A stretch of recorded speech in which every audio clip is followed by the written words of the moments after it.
प्रेम से बोलिए राधे राधे। दुर्लभो मानसो देहो देहिनां क्षण भंगुरः तत्रापि दुर्लभं मन्ये वैकुंठ प्रिय दर्शनम। दुर्लभो मानसो देहो, ये मनुष्य शरीर हमको प्राप्त हुआ, लेकिन भैया बड़े भाग्य मानुष तन पावा। ये मनुष्य शरीर बड़ा ही दुर्लभ है।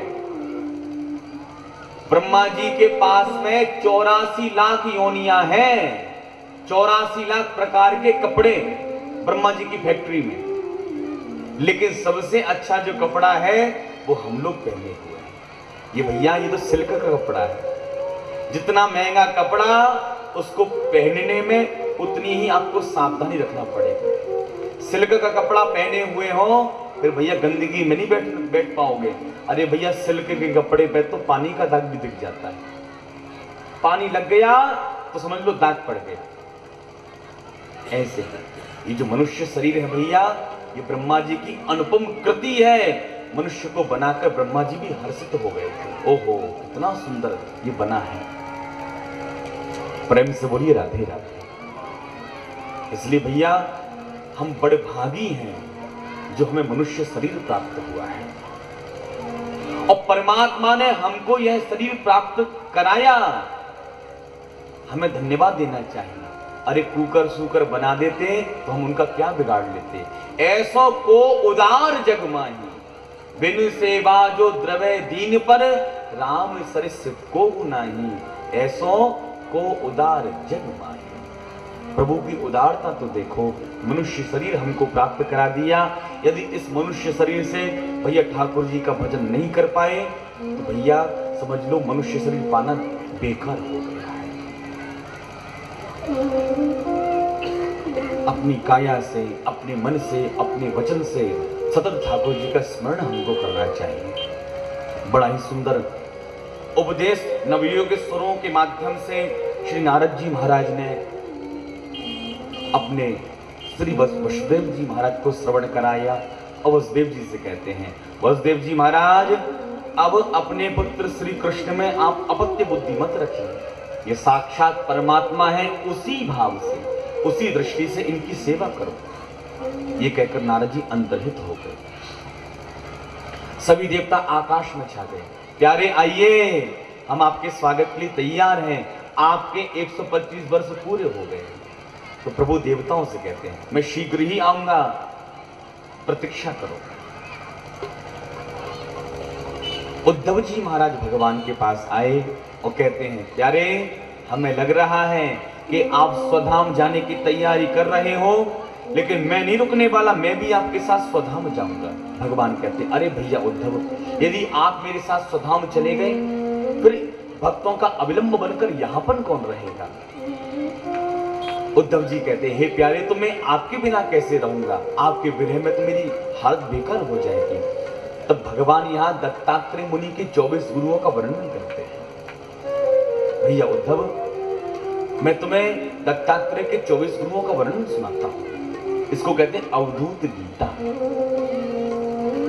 पृथ्वी वायु आकाश आप अग्नि चंद्रमा रवि कपोतो जगर सिंधु पतंगो मधुकृति गज मधुहा हरिणो मीना पिंगला तुररोर्भका कुमारी सरकृत सर्प ऊन नाभि स्वपेश कृत। पृथ्वी से क्या सीखा? पृथ्वी से सहनशीलता सीखी। कोई गड्ढा खोद देता है, कोई मलमूत्र त्याग देता है तो पृथ्वी नाराज नहीं होती। संत को उसी स्वभाव से रहना चाहिए। कोई गाली भी दे देता है, कोई अपमान भी कर देता है, कोई फूलों की माला भी पहना देता है। संत को एक स्थिति में हमेशा रहना चाहिए। कई लोग तो बेइज्जती भी कर देते हैं। ए बाबा, पर्ची है तेरे पास भंडारे की? भंडारे में वैसे पर्चियां चलती हैं, संतों को एक पर्ची बांट देते हैं और पर्ची लेकर के जाते हैं। ए बाबा तेरे पास पर्ची है? पर्ची तो नहीं है। थोड़ी यहां से भाग, यहां से पर्ची है नहीं, रोटी खाने को चला आए। कभी कभी लोग बेइज्जती भी कर देते हैं। तो संतों को जब कोई अपमानित करे तो अपमान महसूस नहीं करना चाहिए। ठाकुर जी की यही इच्छा होगी, ठाकुर जी की इच्छा से ही चलना चाहिए। खैर गुरुओं का वर्णन तो बड़ा ही विचित्र है। और देखो एक बात यहां पर सीखने वाली कौन सी है, बस उसको समझ लीजिए। विवेक की दृष्टि खुल जाए तो बुरे से बुरे व्यक्ति में से हम अच्छी बात ढूंढ सकते हैं। देखो भाई, चश्मा आप जिस प्रकार का अपनी आंखों में लगाओगे, जिस कलर का चश्मा लगाओगे, संसार वैसा ही दिखेगा। काले कलर का चश्मा लगाओगे, संसार काला देखेगा। लाल कलर का चश्मा दिखाओगे, संसार लाल दिखाई पड़ेगा। ऐसे ही जन चेतन गुण दोष में, गुण का चश्मा अपनी आंखों पर लगाओगे तो प्रत्येक व्यक्ति में आपको गुण ही गुण दिखाई पड़ेंगे, और दोष का चश्मा अपनी आंखों पर लगाओगे तो प्रत्येक व्यक्ति में आपको दोष ही दोष दिखाई पड़ेंगे। इसलिए दोष का चश्मा न लगाते हुए, अरे भैया अपनी आंखों पर हमें गुण का चश्मा लगाना चाहिए, जिससे प्रत्येक व्यक्ति में हमें गुण ही गुण दिखाई पड़े। जड़ चेतन गुण दोष। सुखदेव जी कहते हैं, राजन इतना सुंदर भगवान ने उपदेश दिया कि चरण पादुका सिर पर रखकर उद्धव जी महाराज बद्री विशाल में जाके विराजमान हो गए। आज भी उद्धव जी महाराज बद्री विशाल में विराजमान है। बोल उद्धव जी महाराज की जय। भगवान यदुवंशियों को साथ लेकर प्रवास क्षेत्र में आए, दान पुण्य यहाँ पर कराना प्रारंभ करते हैं। लेकिन दान पुण्य कराने के बाद में गृह युद्ध यहाँ पर छिड़ गया है। एक दूसरे में अस्त्र शस्त्रों का प्रयोग करना प्रारंभ कर दिया है। श्री सुखदेव जी कहते, राजन 56 करोड़ यदुवंशियों में से चतुःपंचावशेषतः 4-5 बचे, बाकी सब काल के गाल में समा गए। अच्छा, जब यदुवंशी लड़ रहे थे तो भगवान पर ही प्रहार करना प्रारंभ करते हैं, भगवान को मारने लगते हैं। लेकिन भगवान हंसते रहे, मुस्कुराते रहे। भगवान को यह दर्द नहीं हुआ कि मेरे बच्चे मुझको मार रहे हैं, लेकिन मुस्कुराते रहे भगवान। 4-5 बचे, काल के गाल में समा गए। शेष भगवान के चरणों में प्रणाम करते हैं और कहते हैं, हे प्रभु आप आइए, मैं आपकी शैया की व्यवस्था करता हूं। उसी समय बलराम जी महाराज अंतर्हित हो गए हैं। बोल बलराम जी महाराज की। भगवान वृक्ष की शीतल छाया में जाके विराजमान हुए। अब जो बहेलिया था जिसने मल्लाह से कील ली थी, उस कील का जो बाण बनाया था, भगवान के पैर को मृग समझा, बाण मारा, भगवान के पैरों में वह तीर लगा। बहेलिया दौड़ा दौड़ा आया, जब भगवान को पाया बड़ा घबराया, बड़ा रोया, हे प्रभु ये मुझसे क्या अपराध बन गया, मुझको क्षमा कर दीजिए। प्रभु कहते हैं, अरे भैया बहेलिया, तूने मेरी इच्छा से मुझ में बाण मारा है, तू भी मेरे धाम को जा। मां भेदरित मुत्तिष्ठ काम ऐसा कृतो, तूने मेरे इच्छा से मारा है बाण। शिवदेव जी कहते हैं, देवता आकाश में छा गए और कहते हैं, प्यारे जल्दी आइए, आपके स्वागत के लिए तैयार खड़े हुए हैं, दर्शन के प्यासे हैं हम लोग, जल्दी से आप पधारिए। सुखदेव जी कहते हैं, भगवान के उस शरीर में से इतना तेज प्रकाश निकला, इतना तेज प्रकाश निकला कि सौदा मन्यताकांक्षे हित्वा हिब्राब्द मंडलम। जैसे आकाश में बिजली आती है, चमक कर चली जाती है, बिजली कहां चली गई कोई नहीं देख पाता, ऐसे भगवान के शरीर में से तेज प्रकाश निकला। वो तेज प्रकाश कहां चला गया कोई देख ना पाया। श्री सूत जी महाराज भागवत की महात्म कहते हैं, स्वकीयम यद भवेत् तेज तच्च भागवते दधा। वही भगवान के विग्रह का तेज भागवत में आके विलीन हो गया है। बोल भक्त वत्सल भगवान की जय, श्रीमद् भागवत महापुराण की जय। इसलिए जैसे ये पुराण है, भागवत महापुराण। पुराण का मतलब पुराण, ये कभी पुराना नहीं होता। जब जब आप कथा सुनोगे भागवत की, आपको हमेशा नया नया महसूस होगा। जैसे भागवत के अक्षर सांवले, ऐसे हमारे प्रभु भी सांवले। तेनेयम वांग्मयी मूर्ति प्रत्यक्षा वर्तते हरे, ये भगवान का वांग में विग्रह हमारे सामने विराजमान है। भैया उसी भावना से, उसी प्रेम से इस ग्रंथ की हमें पूजा करनी चाहिए। इस ग्रंथ को कोई पोथी पुस्तक के रूप में हमें नहीं देखना चाहिए। प्रेम से बोलिए राधे राधे। शिवदेव जी कहते राजन, भगवान चले गए स्वधाम, और यहां भागवत का 11 स्कंद 31 अध्याय विराम होते हैं। 12 स्कंद यहां से प्रारंभ होता है। शिवदेव जी कहते राजन, भगवान चले गए स्वधाम, अब कलयुग ने अपने पैर पसारना प्रारंभ किया। राजन, अभी तो तुम यहां पर हो, इसलिए कलयुग ज्यादा प्रभाव नहीं दिखा सकता, और जब तुम भी चले जाओगे तब कलयुग अपने पैर पसारेगा। जिसने जिसको जहां पसंद कर लिया, होगी शादी। गोत्र प्रवर शाखा सब लोग भूल चुके होंगे। पंडित लोग मात्र अपना जनेऊ दिखाकर बताएंगे हमारे पास जनेऊ है, हम ब्राह्मण हैं। गोत्र प्रवर शाखा ये सब भूल जाएंगे। जो बहुत डकैत रहेंगे, चोर होते हैं, वो देश के राजा बन जाएंगे। जो मात्र प्रजा से लूटना ही प्रारंभ कर देंगे, प्रजा को लूटते ही रहेंगे। जब कलयुग की मात्र 800 वर्ष की आयु शेष रह जाएगी, तब भगवान का पुनः अवतार होगा राजा परीक्षित। शिवदेव जी भविष्यवाणी करते हैं भगवान का अवतार कहां होगा। बोले कि उत्तर प्रदेश के मुरादाबाद जिले की सम्मल नाम की तहसील में विष्णु यश ब्राह्मण के यहाँ पर भगवान कल्कि के रूप में अवतार धारण करेंगे। सम्मल ग्राम मुख्यस्य ब्राह्मणस्य जितात्मनः भवने विष्णु यशसः कल्कि प्रादुर्भविष्यति। बोल कल्कि भगवान की। जब कलयुग की आयु 800 वर्ष की शेष रह जाएगी, तब तो कलयुग की आयु कितनी है? 4,32,000 वर्ष की कलयुग की आयु है। तो आयु व्यतीत कितनी हो गई कलयुग की? मात्र अभी तो 5200 वर्ष ही व्यतीत हुए हैं। अभी तो मात्र 5200 वर्ष व्यतीत हुए हैं। इसलिए ब्राह्मण लोग जब संकल्प बढ़ते हैं तो संकल्प में कहते हैं कलयुगे कलि प्रथम चरणे। ये कलयुग का प्रथम चरण चल रहा है। अभी तो भैया खूब भागवत की गंगा यदा कदा बह रही है। एक गांव में 2-2, 3-3 जगह कथाएं हो रही है, राम कथा, भागवत कथा। तो ये हम बड़े भागी हैं जो भैया ये कथा सुन रहे हैं।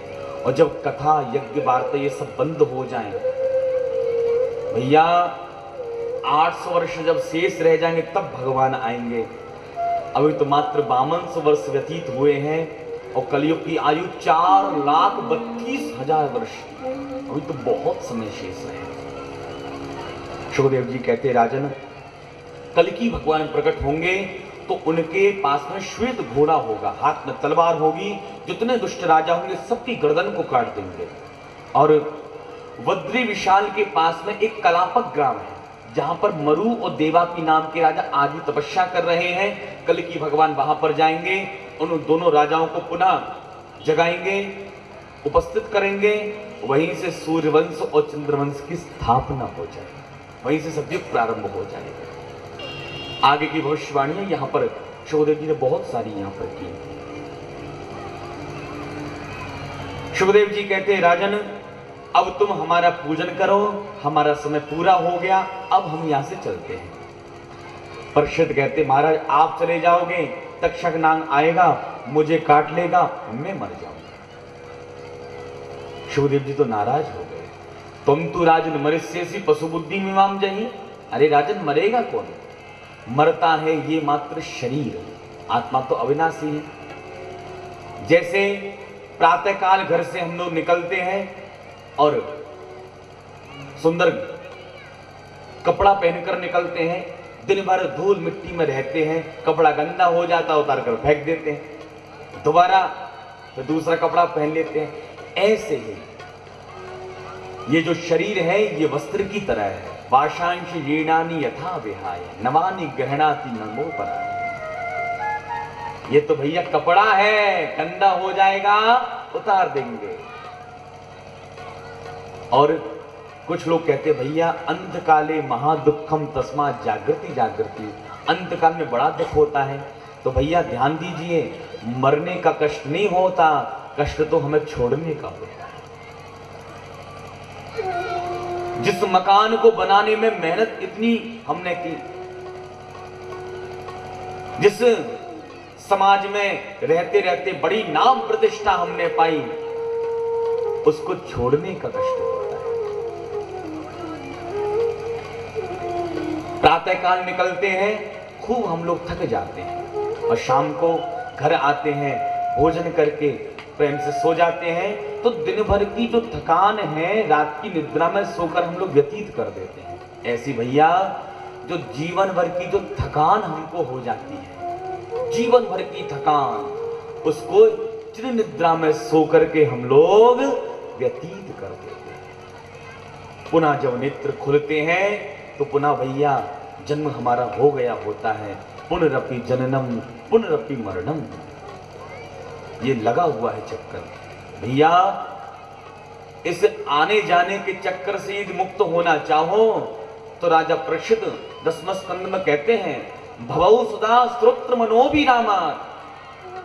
इस आने जाने के चक्कर से बचना चाहो तो भगवान की कथा को सुनो। ये भगवान की कथा क्या है? भगवान की कथा भवरोग की महा औषधि है। भैया औषधि तो कई प्रकार की होती है, होम्योपैथिक, आयुर्वेदिक, एलोपैथिक, कई प्रकार की औषधियां होती हैं। एलोपैथिक को खाओगे तो रिएक्शन का डर है, आयुर्वेद को खाओगे तो मुंह कड़वा हो जाएगा। लेकिन जो होम्योपैथिक गोली है 4-4 घंटे में 4-4 खाते जाओ, रोग भी आपका जड़ से खत्म हो जाएगा और मुंह भी आपका हमेशा मीठा रहेगा। ये जो होम्योपैथिक दवाई है वो भगवान की सुंदर कथा है।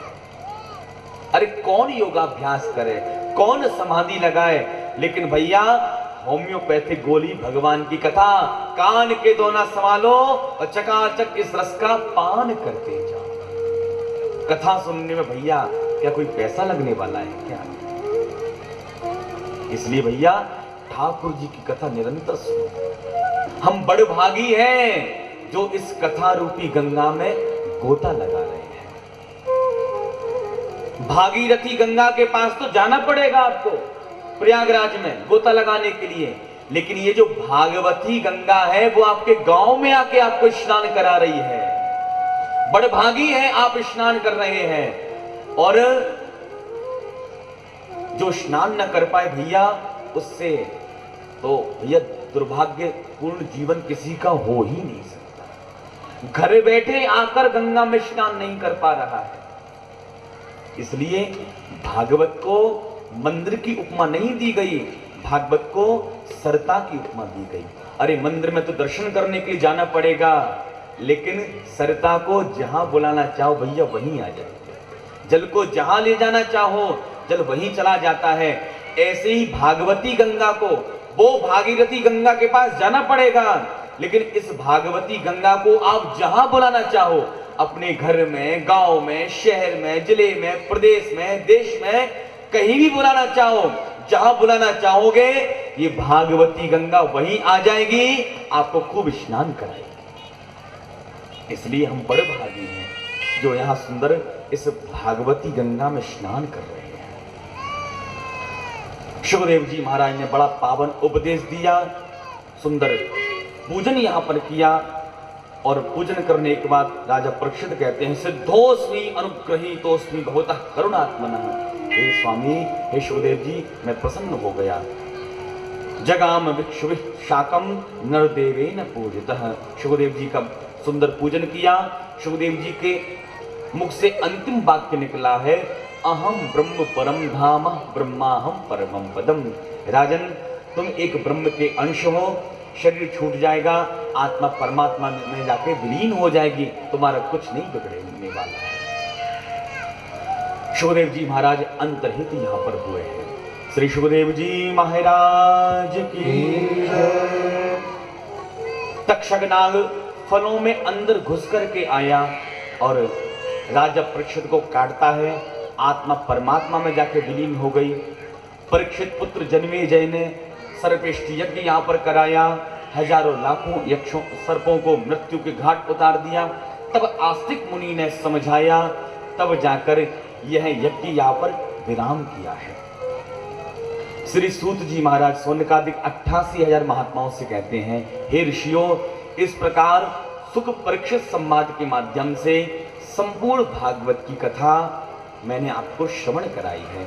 इस भागवत में 18,000 श्लोक हैं, 335 अध्याय हैं और 12 स्कंद हैं, 12 स्कंद हैं, जो आपने 7 दिवस में बहुत कम समय में आप लोगों ने श्रवण किए। भैया विद्या बताम भागवते परीक्षा, बड़े बड़े विद्वानों की परीक्षा इस भागवत ग्रंथ से होती है। इसलिए जो भी मैंने आपको सुनाया वो मेरा कुछ नहीं था, इस गद्दी का ही था भैया जो था। और मेरा तो खैर इसमें क्या होगा, मेरे पूज्य गुरुदेव की वाणी थी जो मैंने आपको श्रवण करा दी। देखो भैया, मैं तो मात्र बैठ जाता हूँ, लेकिन यहाँ से जो निकलता है, जो गुरुदेव आपको सुनाना चाहते हैं भैया, वो यहाँ से निकल जाता है, इसमें मेरा कुछ नहीं है। और बड़भागी है ये गांव जहाँ पर हमारे पंडित जी ने इतनी सुंदर भव्य व्यवस्था की, सुंदर आयोजन किया और आप सभी को आमंत्रित किया। आप सभी लोग यहाँ पर आए, प्रेम से कथा सुनी आप लोगों ने। एक बार पांडे परिवार के लिए आप सभी लोग ताली बजाकर उनका स्वागत करें, जिन्होंने सबको ये कथा जन जन तक इस कथा का प्रचार किया है। प्रेम से बोलिए राधे राधे। और देखो भैया, इन्होंने तो खूब अच्छी सी व्यवस्था की, और कहीं आप लोग ना सुनने के लिए आते तो तब भी आनंद नहीं आता। देखो, मोतियाबिंद का कैंप लगता है और कैंप में तो बड़े बड़े डॉक्टर आते हैं, लेकिन कैंप बहुत बढ़िया, डॉक्टर बहुत MBBS विदेशों से आए, सारी व्यवस्था बहुत बढ़िया, और कहीं मरीज ना आए तो, अब कहीं मरीज ही नहीं आया इलाज कराने के लिए तो फिर कैसे आनंद आता। तो हमारे पांडे जी ने तो सुंदर व्यवस्था की, लेकिन आप लोग नहीं आते तो भैया कैसे आनंद आ पाता। बड़भागी तो आप लोग हैं जो आप आए, और पांडे जी का सभी ने उत्साहवर्धन यहाँ पर किया है। और करीबन 1 वर्ष पहले ही ये डेट निश्चित हुई थी। हमारे राजकुमार जी पांडे एवं हमारे प्रधान जी तो दिखाई नहीं पड़ रहे यहाँ पर, शायद कहीं चले गए। तो राजकुमार जी और प्रधान जी वहाँ वृंदावन निवास पर पहुँचे। पूज्य सदगुरुदेव महाराज के चरणों में ही इस कथा की तिथि निश्चित हुई। और वैसे तो इस तिथि के लिए बहुत सारी कथाएं हमारे पास में आई, अब चूंकि 1 वर्ष पहले से ही निश्चित हो गई थी कथा, तो राजकुमार जी के लिए और हमारे प्रधान जी के लिए एक बार ताली बजाकर आप लोग उनका भी स्वागत करें। बेचारे 2-3 दिन तक घर पे रहे, लेकिन प्रातःकाल रोज चर्चा होती इस तिथि के चक्कर में। ये तिथि कहीं और भी हमने दे रखी थी उस समय, तो 3-4 दिन बेचारे रहे, तब जाकर मंथन हुआ, तब जाकर कथा ये यहाँ पक्की हुई। और बड़े ही सौभाग्य का विषय है। आइए, भागवत यहाँ विराम होती है। भागवत का अंतिम श्लोक जो है विराम श्लोक, पहले मैं बोलूँगा, इसके बाद आप सभी लोग बोलिए। मन को एकाग्र करते हुए दोनों हाथों को जोड़िए और भागवत का श्लोक, अंतिम श्लोक पहले मैं बोलूँगा, आप सभी लोग बोलिए। नाम संकीर्तनम यस्य, नाम संकीर्तनम यस्य, सर्व पाप प्रणाशनम, सर्व पाप प्रणाशनम, प्रणामो दुख समनः प्रणौनोतु दुःखशमनः तं नमामि हरिं परम् तं नमामि हरिं परम् हरये नमः हरये नमः हरये नमः हरये नमः हरये नमः हरये नमः